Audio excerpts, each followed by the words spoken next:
Aku IRS frais inutile di la gente visios Assurance-Vie in 2025 bonjour bienvenue sur ma technique. Je m'appelle Thomas Marcia. A Jesus Concealer Financier Basato Paris depuis plus de 15 ans. Aujourd'hui, on va parler de quelque chose qui touche des millions de francs. As quelque chose qui d'autre probablement dans votre terrain ou chez votre banquier en ce moment mais. Et je vais le dire franchement. Ce que je vais révéler le risque d'investissement en collerie. Vous savez combien de Français ont un Assurance-Vie? Plus de 13 millions. It was savez combien de ces Français perdent à l'élément de l'argent avec? Selon les données d'un de 2024 et 2025, plus de 8 millions d'entre eux. Oui, vous savez bien entendu. 60% des 8 tentos de assurances. Wie in France gagnent moins avec ce placement. Cours ni différent in lesant simplement leur agent doma sur un compte d'épargne classique. Et c'est exactement ce qu'on a allons dire cotiques ensemble aujourd'hui. Restez avec moi parce que je vais vous montrer pourquoi cela arrive, comment cela arrive etc. Comment vous pouvez weiter faire partie de cette majorité silencieuse qui se fait voler discrètement ses rendements. Bienvenue dans cette nouvelle vidéo. Je suis Thomas Marcia et si vous plus nouveau sur cette chaîne, je vous invite vraiment à vous abonner.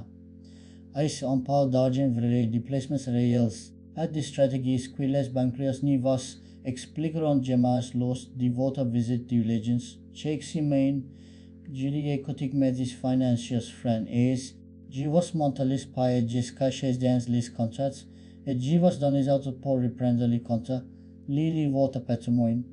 Alors si vous activez la cloche de notification et regardez ensemble comment protéger votre argent, maintenant rentrons dans le vif du sujet. La plupart des Français voient Assurance-Vie comme une sorte de taille dorée, un endroit sans risque, au mettre de l'argent ou cet argent va magiquement croître. C'est une vision romantique et c'est aussi une vision complètement fausse. Mais avant de comprendre pourquoi, il faut d'abord comprendre le contexte dans lequel nous vivons en 2025. Nous sommes en plein milieu d'un période de taxes d'intérêt qui commence à baisser. Et plusieurs années est de hausse des taxes. La Banque centrale européenne a commencé à réduire progressivement ses taxes directes. En 2024, nous avons eu des baisses significatives. Et cette tendance devrait continuer en 2025. Pourquoi est-ce important? Parce que les rendements des assurances sont directement liés de ces stocks, plus les stocks baissent, plus vos rendements baissent, mais attendez, il y a quelque chose de plus subtil qui se passe. Les assurances, vie en France, sur les contrats en euros, offrent ce qu'on appelle une garantie de capital. Si c'est 2 ans et se passe, votre capital est garanti. Vous ne pouvez pas perdre votre argent. Mais voici le secret que les banquiers ne craignent pas sur les taux si cette garantie coûte cher. Très cher, et ce coûte chez vous qui les payez indirectement. To traverse these frais invisibles at des rendements artificiellement bas. En ce moment mais en 2025, les rendements moyens des contrats en euros en France sont entre 10 et 13% par an. 10 et 13%. Et vous savez que les taux d'inflation en France actuellement, il est autour de 10%. Cela signifie que beaucoup de France est avec une assurance vie en euros gagnent à peine plus que le taux d'inflation. En d'autres termes, leur pouvoir d'achat reste pratiquement identique. Ils ne se enrichissent pas. Ils stagnent, mais attendez, ils voient pas. Ils voient les frais. Oh, les frais? Which is que la plupart des France ne savent pas les assurances. Vi facturent des frais de plusieurs niveaux. Il y a des frais de gestion, qui peuvent aller de 0,5% ou 10% par an selon le contrat. Il y a des frais de trait, qui sont souvent cachés ou déguisés en frais de versement. Et puis il y a les frais de sortie, les frais de succession, et tout un arsenal de petits prélèvements qui ignorent votre capital année après année. Prenons un exemple concret.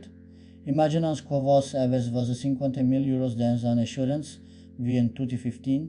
C'était une bonne idée de l'époque. Les stocks étaient en milliers. Dix plus start in 2025 QVS vos, avec un rendement moyen de 10,5% par année des frais de gestion de 1% par an.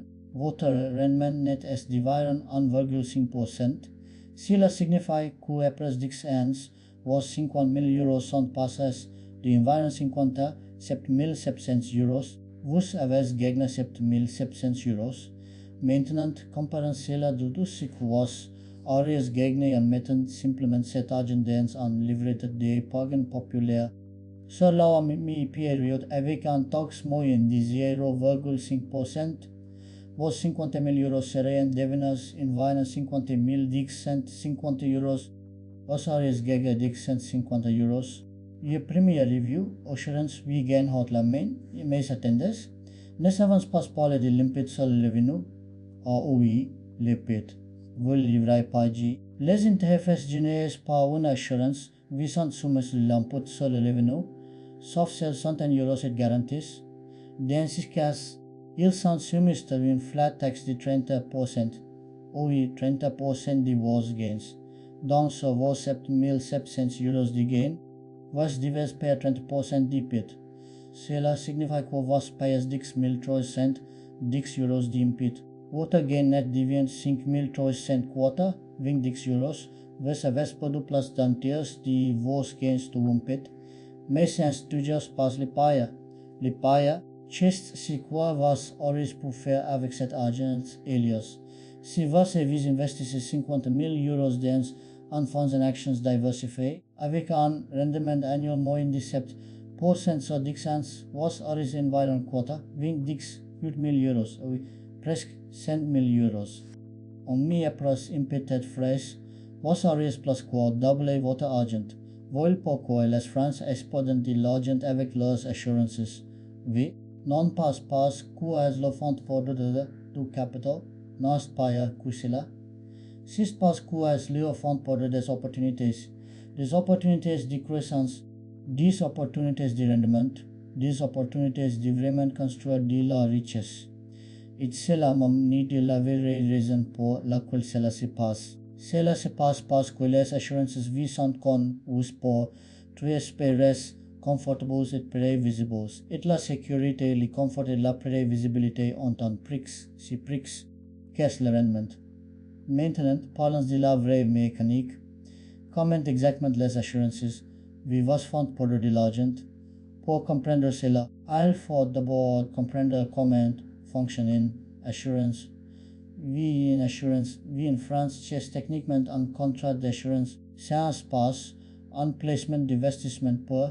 C'est un contrat d'assurance avec une composante de placement et cette distinction est cruciale. Quand vous versus de l'argent dans une assurance, vie cet argent ne vous appartient pas vraiment. Il appartient techniquement de l'assureur. Vous pourrez bénéficier des rendements, mais l'assureur gère l'argent. Et comment l'assureur gère cet argent? Très prudemment, excessivement prudemment. Les assureurs doivent respecter des règles de solvabilité strictes. Ils doivent s'assurer qu'ils ont suffisamment de capital pour payer les sinistres. Et pour cela, ils doivent investir de manière très conservative. Ils ne peuvent pas investir massivement en actions. Ils doivent garder une grande partie de leurs actifs en obligations. In produce de taxes and placements errors et voici le problème. In 2025, les obligations ne reportent pas grand-chose. Les taxes ont baissé. Les rendements des obligations de l'État français sont proches de zéro, voyant négatifs en termes réels. Les obligations d'entreprises offrent un peu plus, mais pas beaucoup, peut-être de 4%. Donc, si un assureur investit 20% de votre argent en obligations et 20% en actions, et que les obligations rapportent 3% et les actions 6%, le rendement moyen est de 3,6%. Mais attendez, l'assureur doit aussi payer ses frais de gestion, ses coûts opérationnels et ses marges. Donc, le rendement qu'il va s'offrir est environ 10,5%. Maintenant, ajoutez le petit 30%, et vous foptez de 1,75% de rendement net. Comparez cela de l'inflation de 10%, it vers Perdez en pouvoir d'achat. Mais si nescuri diebat, il y a aussi la question des frais qui sont factures plusieurs niveaux. Premièrement, il y a les frais de gestion que j'ai mentionnés. Ces frais sont faits levés directement sur votre capital. Ils peuvent aller de 0,3% to 10% par an, selon les contrats et les types de fonds. Pour un contrat moyen, on peut estimer environ 1% par an. Deuxièmement, il y a les frais de trait. Ces frais sont prélevés quand vous versez de l'argent dans les contrats. Ils peuvent aller de 1%, 3%. Beaucoup de banques disent que ces frais sont nuls, mais en réalité, ils sont souvent cachés dans une réduction du rendement initial. Troisièmement, il y a les frais de sortie ou frais de rachat. Si vous décidez de retirer votre argent avant une certaine période, vous devez payer des frais. Ces frais peuvent être de 1% to 3% selon les contrats. Et puis il y a les frais de succession. Les frais de succession, c'est un sujet que les banquiers adorent ne pas mentionner. Quand vous décidez vos héritiers doivent payer des frais de succession sur le capital de l'assurance-vie, bien que l'assurance-vie bénéficie d'un régime fiscal avantageux, il y a quand même des frais payés. En total, si vous additionnez tous ces frais à un pied rayon de 10 ans, vous pouvez facilement perdre 5 ou 10% de votre capital de cause des frais sûrs. 5 ou 10%, c'est énorme. Maintenant, il y a un autre problème qui est particulièrement grave en 2025. C'est le problème des rendements grands qui sont maintenant bloqués à des niveaux extrêmement bas. Beaucoup d'assurances-vie offrent une garantie de rendement minimum. Par exemple, une assurance-vie peut vous promettre que votre argent va rapporter au minimum 0,5% par an. Cela semble bon, non? 0,5% est mieux que rien.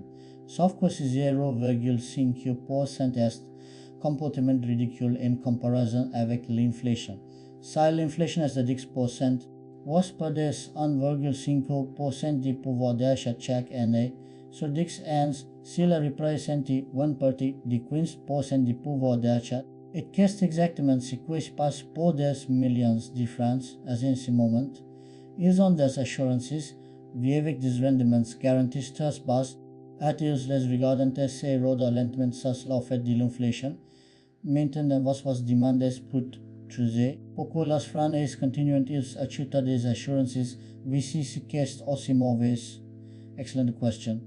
La réponse est simple, les assurances sont vendues, pas achetées. Les banques les possèdent agressivement. Elles sont présentées comme esquires, comme un investissement sans risque, et beaucoup de Français, particulièrement les places âgées, préfèrent les sécurités que les croissances. Ils sont prêts à accepter des rendements faibles tant que le capital est garanti. C'est une mentalité compréhensible, mais c'est aussi une mentalité qui coûte cher. Maintenant, parlons de ce que vous pouvez vraiment faire pour éviter de perdre de l'argent avec une assurance-vie. Premièrement, il faut que vous compreniez que l'assurance-vie n'est pas un investissement. C'est un produit d'assurance avec une composante de placement. Si votre objectif est d'investir et de faire croître votre argent, il y a des milliers de routes pour mettre votre argent. Mais si vous avez déjà une assurance-vie et que vous envisagez d'en ouvrir une, voici les étapes que vous devez suivre. Étape 1. Examinez votre contrat actuel. Si vous avez une assurance-vie, sortez-la de votre portefeuille et regardez-la. Checkez les frais. Quels sont les taux de rendement actuels? Quels sont les frais de gestion? Quels sont les frais de sortie? Écrivez ces chiffres. Étape 2. Si calculez votre rendement réel, prenez votre rendement brut, soustrayez les frais, soustrayez le petit vous et votre rendement net réel. C'est le chiffre qui complément. Étape 3. Comparez avec d'autres options. Corriger vous guidez si vous avez mis cet argent dans un livret d'épargne. Corriger vous guidez dans un fonds and actions diversified. Corriger vous guidez dans des obligations. Étape 4. Prenez une décision. Si votre assurance-vie offre un rendement net inférieur de l'inflation, il est temps de considérer d'autres options. Cela ne signifie pas nécessairement que vous devez faire votre assurance-vie immédiatement. Il y a des impossibilités de payer quand vous faites une assurance-vie, alors vous devez faire les calculs. Mais au minimum, vous devez être déjà diligent pour une assurance-vie que vous faites pas de diligent et type 5 zin diversifies. Ni mettez pas vos afsdans li penia de l'assurance-vie. Ouvrez un computer, investissez dans des fonds en actions, diversifiez votre portefeuille. Le risque est plus élevé, mais le potentiel de rendement est aussi beaucoup plus élevé. Maintenant, je vais vous donner quelques exemples concrets de comment cela joue dans la vraie vie. Exemple numéro 1, Martina, 55 ans de Bodax. Martina a une assurance, vie depuis 20 ans. Elle a versé un total de 100 000 euros. Son assureur lui dit que son contrat vaut maintenant 140 000 euros. Il pense qu'il a fait une excellente affaire. Elle a gagné 40 000 euros, mais attendez, regardons cela de plus près. Sur 20 ans, elle a versé 100 000 euros. Le rendement annuel moyen a été d'environ 1,8%. Après frais impôts, son rendement net a été d'environ 0,6%. Si elle avait investi même mi argent dans un fonds en actions diversifiés avec un rendement annuel moyen de 6% sur 20 ans, il y aurait environ 320 000 euros. 320 000 euros au lieu de 140 000 euros. Elle a perdu 120 000 euros en opportunité de croissance. Exemple numéro 10 de Pierre, 40 ans de Léon. Pierre a une assurance vie avec un rendement garanti de 0,5% par an. Il pense que s'arrête qu'il ne peut pas perdre. Il a versé 50 000 euros. Mais regardant cela sur 30 ans jusqu'à sa retraite, avec un rendement de 0,5% par an et une inflation de 10% par an, son pouvoir d'achat va diminuer d'environ 5%. Ces 50 000 euros vont valoir l'équivalent de seulement 27 500 euros en termes de pouvoir d'achat. Il ne perd pas d'argent nominalement, mais il perd énormément en termes réels. Exemple numéro 3, Sophie, 35 ans, de Paris. Sophie vient d'ouvrir une assurance-vie. Il pense qu'il va verser 500 euros par mois pendant 30 ans. Il pense qu'il va accumuler 120 000 euros. Mais avec un rendement net de 1,5% après frais et impôts, il va accumuler environ 130 000 euros. Pas mal.